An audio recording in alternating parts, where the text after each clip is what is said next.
So today we're going to talk about director and shareholders disputes. Um, Similarly, this occurs when business partners effectively fall out, which is the most common scenario, but you do have various different types of disputes that can arise in that context, either between directors only, directors and shareholders, or all combination of people involved. Um, and, I'm assuming that, Sverre, you yourself would have come across some of these situations in past practice, whether as a solicitor or now at the bar where you practice. It's very common, isn't it? As soon as money gets involved, people's attitudes to things change, and what they thought was a good deal suddenly turns out to not be such a good deal, and they're always happy to litigate the issue. The things that come to mind is, you build a business and suddenly you're frozen out. The people you thought were your business partners and friends are now you're at each other's throats. Um, you're still a director or a shareholder on paper, but perhaps maybe you've got access to no information, or there's no information coming your way, or you don't know what your other directors or shareholders are doing. A lot of the time, it does come down to communication. And so today we're going to unpack where it goes wrong between business partners, what your rights are as a director or a shareholder, and the real options that you've got before it all blows up spectacularly, Yes. some may say. Well, oftentimes these disputes arise where people have entered into agreements on a handshake without having all of the proper documentation in place and getting legal advice right up front, and then they find themselves in a sticky situation later.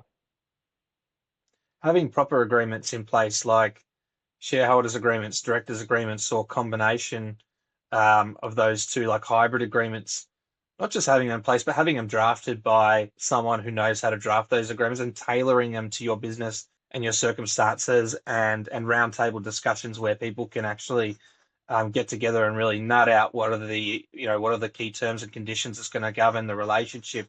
You can't just get something off the shelf. If you really want an effective agreement, you really need to have something that's tailored specifically to your particular circumstances. That's right, because without a proper company constitution, all of the replaceable rules under the Corporations Act kick in, and sometimes they're fine, but sometimes they're not. And people don't often turn their mind to these questions when they're setting up a company or purchasing a shelf company.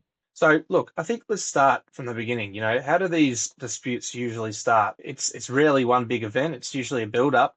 What are the sort of common triggers that you see, Sverre? Oftentimes in these litigation matters, once it's made its way to a courtroom and the facts all become available to the public, there are certainly some common threads that seem to arise.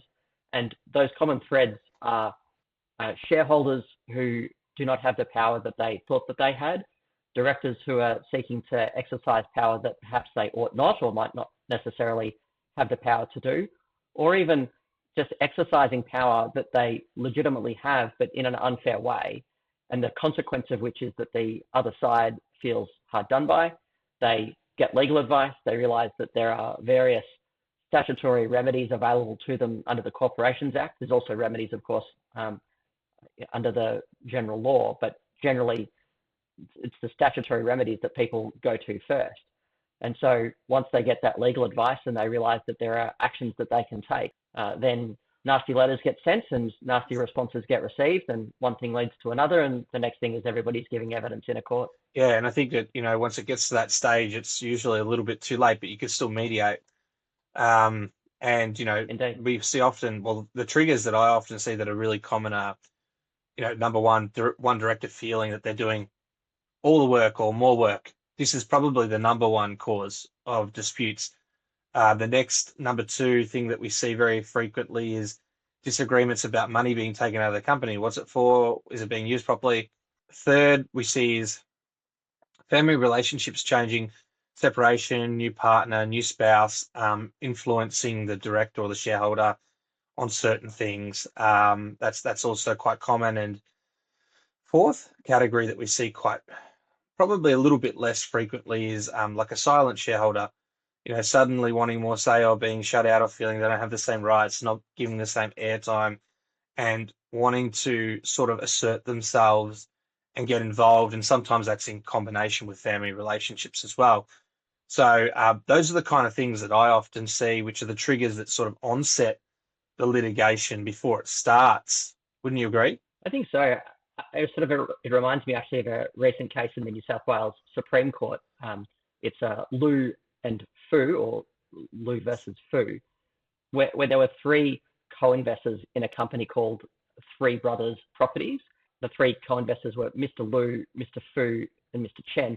I don't know if they were actually brothers, but Mr. Lu and Mr. Fu's wife were the directors.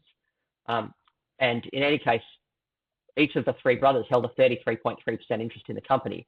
That entered into a cooperation agreement by which they would each invest a certain amount of money for the purpose of property development in Sydney. But in the subsequent litigation, it was then disputed whether the contributions were in fact equity contributions or maybe they were a loan. So that wasn't properly thrashed out before the agreement was signed. But in any case, Mr. Lu made his contribution, but the directors, Mr. Fu and Mr. Fu's wife, I think I misspoke earlier and said it was Mr. Lu. It was actually Mr. Fu and Mr. Fu's wife who were the directors. And they were alleged to have misappropriated the money by buying property in the name of other companies, to which Mr. Lu, who was the person who had invested all this money, actually had no interest. And so he's invested this money, he's invested it on the basis that it's going to be used for one purpose, then it gets used for another purpose, and that money gets used for things that he has no interest. So, of course, he feels like he's getting the short end of the stick, and it subsequently got litigated. Right. Yeah. So misaligned expectations, poor communication, no paperwork, perfect storm. And probably a family relationship, which I infer from the fact that it's called Three Brothers Properties, although I'm not sure if they were actually brothers. If you're getting that something's off feeling with a co-director or a shareholder, I think that's really the time to deal with it. Not once lawyers' letters arrive. I think it's time to maybe approach them amicably, ask for maybe a roundtable discussion, maybe start by chatting before we send a letter out, which is going to be obviously quite intimidating, formal. It's going to offend people.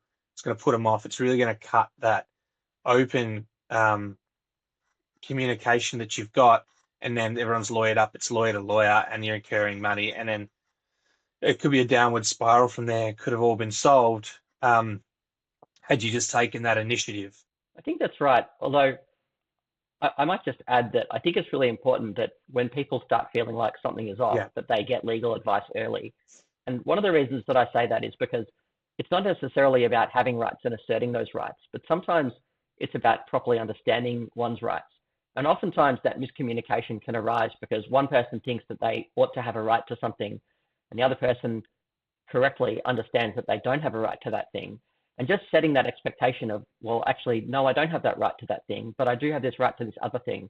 And that can make that conversation, that roundtable discussion, so much more productive if people are coming at it from the perspective of knowing what their rights are, what their obligations are, rather than from a place of ignorance where it's a conversation about emotions and people having different expectations, and that can sometimes inflame the situation. So I would always say that it's worthwhile getting legal advice early so that you know where you stand. And then once you know where you stand, you can have that open discussion. You can be prepared to make inroads into productive discussions from the benefit of a place of knowledge. Well, look, legal advice you can obtain anytime. It's always a good idea if you can afford it as well and you're prepared to put that money in. It could be worthwhile. It's usually a good investment if you get the right person to give you advice. It's privileged, it's confidential. You don't have to tell anyone you got the advice. You can get your own individual lawyer. It doesn't matter if you're out of 20 shareholders. You can go and get your own individual advice on your position, your rights, relevant laws, any agreements, the terms, that sort of thing. So absolutely. There's no reason why you shouldn't get advice. It's a personal choice, but usually it's a good investment if you get the right person. And look, I want to talk about roles, rights, and expectations, directors and shareholders. Let's talk about basics. Company is a separate legal person. Directors run the company and make decisions. Shareholders own it and have rights to vote and hopefully get returns if it's profitable. Exactly. And I think it's important that people don't mix up the roles and responsibilities in a company. Well, that's just right. I mean, the starting place is that by default, unless the Constitution provides otherwise, that under replaceable rule 198A, a company is managed by its directors. And to the extent that the shareholders don't like that, the remedy is ordinarily for the shareholders to rely on their powers under 203C to pass a resolution to remove a director and appoint someone else.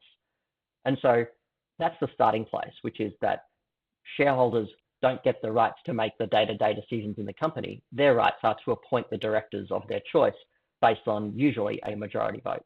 Yeah. And I think that's important that they have certain rights, like voting at meetings and receiving certain information, because the last thing you want as a shareholder is to be treated in an unfair or oppressive way. It's a common complaint that we receive from shareholders is, I'm being oppressed, I'm being treated unfairly. We see complaints about non-transparency, just not having access to documents, not knowing what's going on, information, asking but not receiving. So, those are common issues that always prop up for shareholders, from my experience. Yeah, and a shareholder oppression claim under Section 232 of the Corporations Act is a really common cause of action where the directors are also majority shareholders and purporting to cut a minority shareholder out. And generally speaking, a minority shareholder is going to go to a shareholder oppression claim under that provision because that's the one that's most accessible to them and it's the one that's based in fairness. Yeah. But I might just add that there's been some recent cases in which the majority shareholders have also been able to rely on a shareholder oppression claim where the directors have purported to lock the majority shareholders out of the company and avoid votes and avoid access to books and records and avoid access to premises and things like that. So a shareholder oppression claim, while most commonly used by a minority shareholder in the circumstance to which you refer, is also available to majority shareholders who feel like the directors are not treating them in a fair way. Yeah, and I think, when it comes to shareholders, the typical misunderstandings that we see is things like, it's my company, I can do what I like. I own 50%, so I can block everything. They can't exclude me from decisions if I'm a shareholder. And sometimes they're common misconceptions. And I think it's important that people don't just hold views and think that those views are correct in law. It comes back to the early point that we made and that you made, Savara, which is go and get advice. Because the Corporations Act is about 20 inches thick if you printed it out.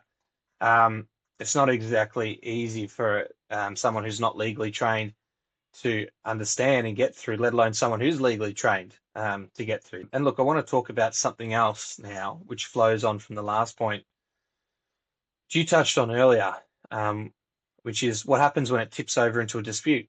You tried everything, you tried to negotiate, tried to mediate, you tried lawyers' letters, nothing worked. And now you're in a dispute with the person. You're in court. You might be in the federal court. You might be in the Supreme Court. Common issues like being locked out of bank account or systems, board meetings happening without notice or without the person involved, no access to financial records, no dividends despite profits or money flowing to related parties, sudden removal from directorship or employment. These are often things that we see happening that may not be capable of being mediated or negotiated, and inevitably they're destined for litigation, unfortunately, because of the nature of the severity of what's going on. That's quite right. And at that stage, once things start to become litigated, I can't emphasize enough the importance of getting the pleadings right. While there is a right to amend pleadings, at least the first time around, and leave can be sought to amend pleadings subsequent to that, nevertheless, it's often the case that litigation will get so far as the courtroom before the parties realize that actually we should have made a claim under a different provision entirely, or perhaps made a claim in the alternative.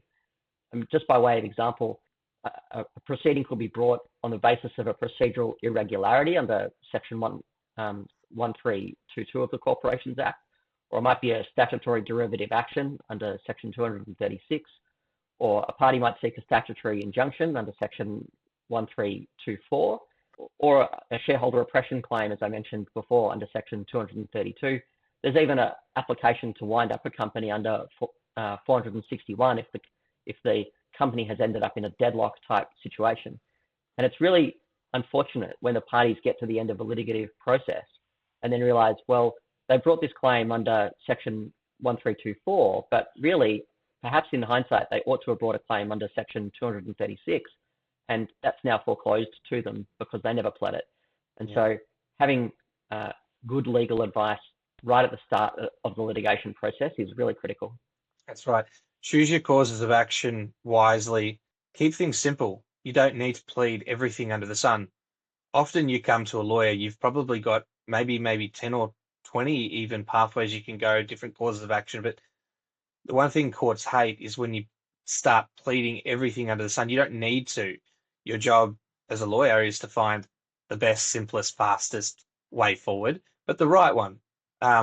So it's a skill. It's something you learn from experience. Something you learn from improving your knowledge. So certainly, like I said, getting yourself the right lawyer that understands that area of law.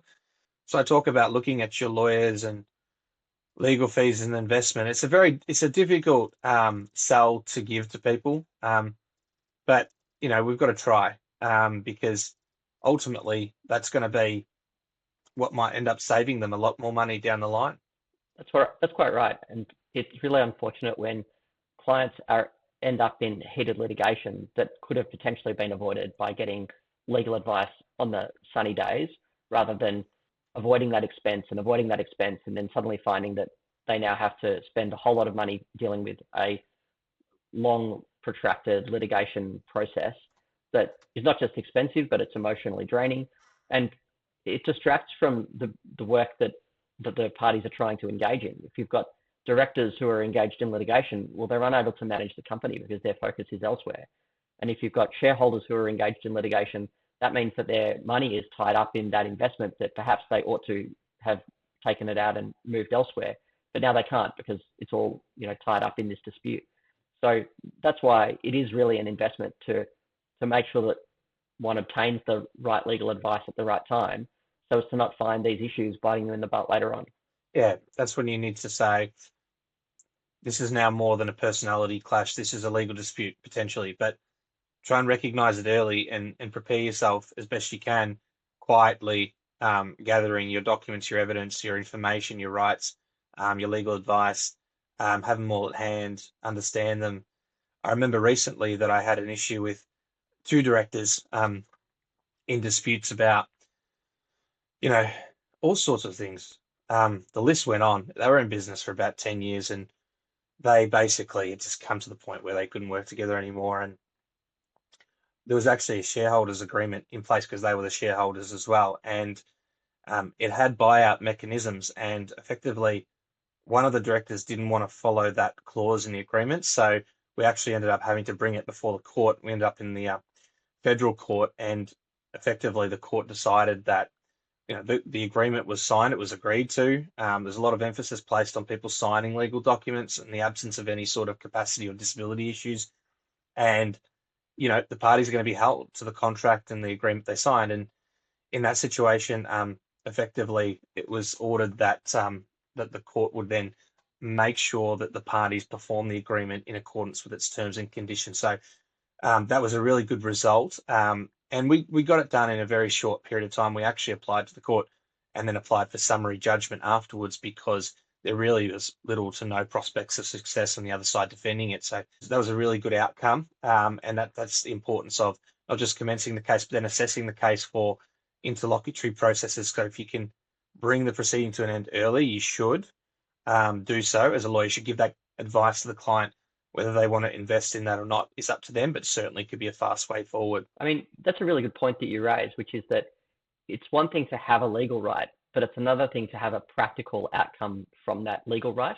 There's a case pretty recently in the federal court, which is Fuji Holdings. So in that case, there was a Fuji Proprietary Limited held 34% of a parent company, Shanlin Property, while Curlin, which is a different shareholder, held 66%. So it seems like Curlin is the one in control because Curlin owns 66%. So Shanlin, this is a company that is owned by each of these two shareholders, has in turn two directors, Ms. G, who is also a director of Fuji, that's the minority shareholder, and Ms. Lee, who is a director of Curlin. So Curlin wants to dismiss Ms. G, but the Constitution requires a quorum of two, and Ms. G refuses to attend any meeting in which she is sought to be removed. So this leaves Curlin with a theoretical power to remove Ms. G because Curlin is the 66% shareholder, but without any practical capacity to do so. So Fuji has to then litigate it, brings an application in the federal court for the appointment of a provisional liquidator. And the court found in that case that there was a reasonable prospect of winding up the company because of the constitutional and administrative vacuum that had prevented the valid exercise of voting power and created a deadlock. And so it really just goes to show that it's one thing to have the legal rights, but it's also another thing to have the practical capacity to exercise those legal rights. And so that's a really good point that I think you're raising there. Yeah, very interesting, that case. Can't argue with that. Practical outcomes versus legal rights and legal outcomes. There are all sorts of considerations that people need to make. You think about it, court is one tool, but it's not the only one, and often the most expensive one. I start to then roll back to our earlier points as well. What can people do earlier? So many different ways to design an exit or a reset, rather than having to go through one imposed by the court and spend an enormous amount of money. Comes back to your point before, Severa. Get advice early. You can keep it to yourself, but perhaps consider getting advice really early. One of the real benefits of getting that advice early is that it's another brain to think about how is it that this could go off the rails. And in the example that I was just giving in this Fuji Holdings matter, a qualified legal advisor could have said, look, you might own 66%, but in order to exercise your right, you need a quorum. And without the quorum, you can't do anything. And so you might not be able to exercise your right with this requirement of a quorum of 2. Why don't you have a conversation now about whether or not a quorum of 2 is really necessary in circumstances where you're a majority shareholder anyway? Or alternatively, insert some clauses that deal with a deadlock type situation. And had that occurred, then this matter very much would not have been likely to go to litigation. Thinking about deadlocks, you could perhaps say a lot of the disputes are 50-50 companies, family operations where relationships break down, divorce, siblings fall out is very common, second marriages. You might have 2 equal owners, no tiebreaker, no clear chair or casting vote. Creates those situations, a lot of difficulties, and every big decision for the company becomes a big standoff. And then, you think about like having a shareholders agreement early whilst everyone still gets along it's crucial. It's invaluable. Clear rules for exits, valuations, tiebreakers, and what happens if someone dies, divorces, or wants out. Set clear roles. Who manages day to day? Who is more of an investor than a manager? These are the things you need to think about, because when it comes to deadlocks, the last thing you want is ending up being one of the parties in the case that you described, Sverre, and who would know how much money they spent on that case? It'd be enormous just to get to a trial. Yeah. Even if you've got 2 people who are in perfect agreement with each other and there's no possibility of a dispute arising, when one of those people passes away and their share is left to their children, maybe their children don't take the same view. Or maybe you have one shareholding that is now divided any number of ways, and you've got all of a sudden people who are not seeing eye to eye on the direction that the company should take. And so that proper documentation and that early advice is really future-proofing the company to avoid these sorts of disputes arising, which may not necessarily be disputes arising under the principal shareholders, but shareholders who come later as a result of the product of estates being passed down. Excellent point as well, Sverre. And that comes into the family and relationships that we've touched on. And I think, look, I think one thing that people do need to be aware of is when they actually do need to go to court. And, a kind of things that I think about when someone actually does need to go to court is when it's gone too far. What are the main legal levers when it really can't be resolved around a table? And the things that come to my mind is clear, unfair, and oppressive conduct applications, although what's clear is not always clear in the law. Asking the court to step in where the way the company is being run is unfair to someone as a shareholder. You may be able to get orders to inspect company documents so you can actually see what's happening with the money and decisions. That could also be part of discovery in a proceeding as well, under the court rules. So, these are serious steps. They're expensive. They're time consuming. But sometimes the only way to break a deadlock or stop ongoing harm is to actually understand when you do need to commence a proceeding and put all the other things aside because it's just not appropriate at that point in time. And sometimes the shadow of the court is enough to resolve a dispute that is otherwise seemingly unresolvable. Once the lawyers have each exchanged letters and proceedings have commenced and everyone has to show up for the first hearing, all of a sudden, sometimes cooler heads can prevail when everyone realizes just how expensive this is going to be. People are prepared to agree to things that they might not have originally been perfectly happy with, but then nobody's perfectly happy in a settlement, but everybody walks away without having to spend eye-watering amounts of money on seeing a matter through, to a fully contested hearing. And that's right. And that's exactly right. The shadow of the court. I love that, Severa, because quite often matters will settle not just with the shadow of the court, but on the court steps. And it's very easy to be a keyboard warriors and tough writing, but then when you're in the court, being stared down by a judge and put on the spot, well, or cross-examined, it's not exactly a comfortable experience to go through, is it? It can really highlight the weaknesses in your own case when you're finally there, ready to go to trial, and you know where the strengths and the weaknesses are of each side. And so it's not uncommon for matters to settle on the steps, as you say. Yeah. And I'll I could think of a few common scenarios, let's put it this way. The frozen out founder. I started the company, brought in an investor.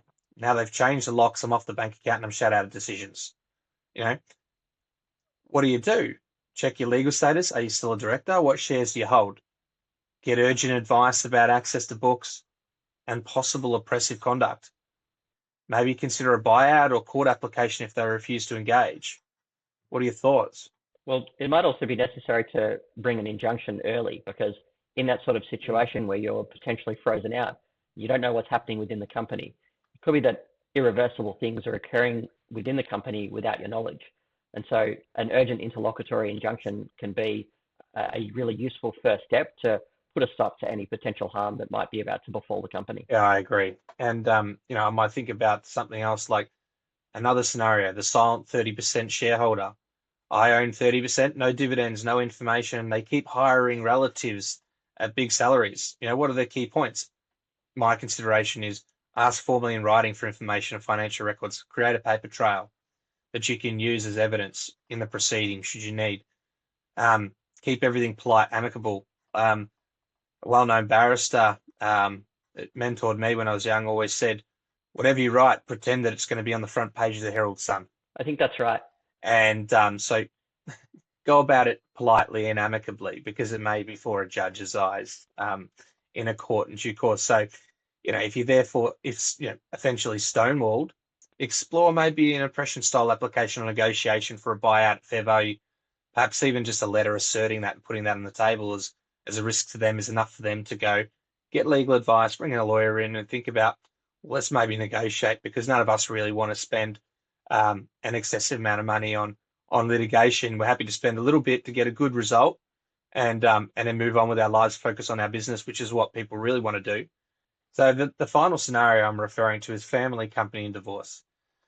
Spouses are separating but still co-own and co-direct a trading company. Very common issue.